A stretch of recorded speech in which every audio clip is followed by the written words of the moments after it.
Hello again on this beautiful weekend. A little bit noisy, but I hope you will bear with me. Today we're having together a wine from Ukraine. Now, Ukraine, of course, it's all over the news. And this is not a political video necessarily, but then again, in life, everything is one way or another. You always have an opinion about something, and that's fine. So this is not a coincidence, of course. On the one hand, Ukraine is in the news.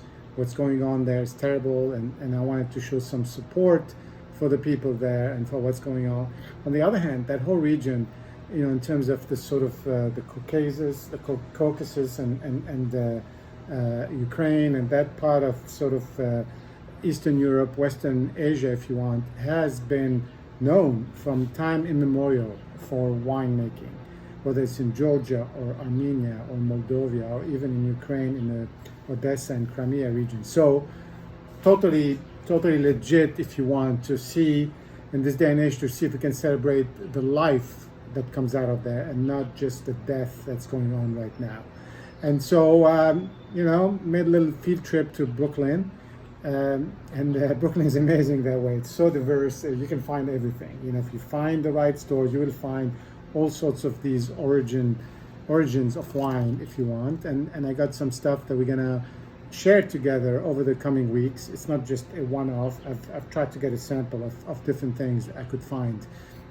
Now this is made by Shabo. Shabo, it's both a region and a winery. And it's a region that's a little bit to the west of Odessa on the Black Sea. It's on the shore of the Black Sea. And it's been, a winemaking region for a couple of hundred years. Apparently the Swiss settled there and they brought French grapes and French winemaking techniques. This is a Merlot to the region. They were kicked out after the war, but the region stayed, and the Shabo was established less than 20 years ago by a Ukrainian family that bought a really very advanced winemaking facility and really expanded this whole vineyard. And they make Merlot, Cabernet, they make reserve wines, Chardonnay, they make sweet wines. Sweet wines in that region is just a big deal. I mean, Crimea and Odessa and that whole region, they really make incredible, very expensive, very sought after sweet wines. I'm not sure we're going to get to that, but here even these guys have some of their wines in the Bordeaux International Wine Museum. So they become known. They make quality stuff. And so I decided to start with something. Today it's a Merlot. Now for those who know me, I've had my difficult times with Merlot, but I figured, let's take the challenge head on. I've become a little bit more forgiving with Merlot. I've tasted some really good ones, and let's just see, what this one has to give. Now, these make, the grapes are picked up by hand. They're fermented in French oak barrels for a couple of weeks, and they're aged for 6 months. They use a lot of hand labor. They're very careful with the stuff. So again, this is a quality operation.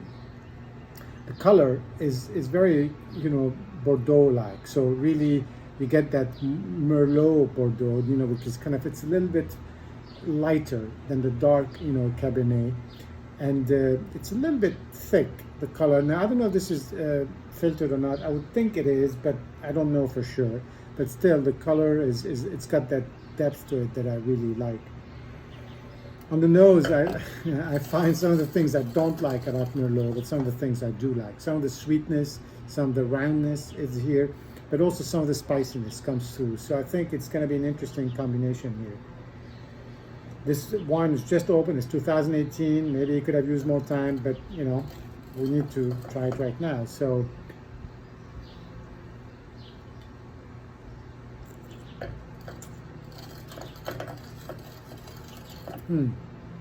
it is interesting. It's got a nice finish. I'm going to start with the end. The finish is still there. Acidity, not a lot of tannins. It's really more acidity and fruit. You do feel a lot of the fruit, and the fruit is more, I don't know, like on the sweet side, maybe sweet blueberries, not even cherries, because cherries are a bit tart. More or boysenberries, something a little bit more sweet and tart. There is a bit of that spiciness that you look for in Merlot as well. In the mouth, it's not wow. I mean, it seems to go straight to the back of the throat, and maybe I swallowed too fast. We're going to try again.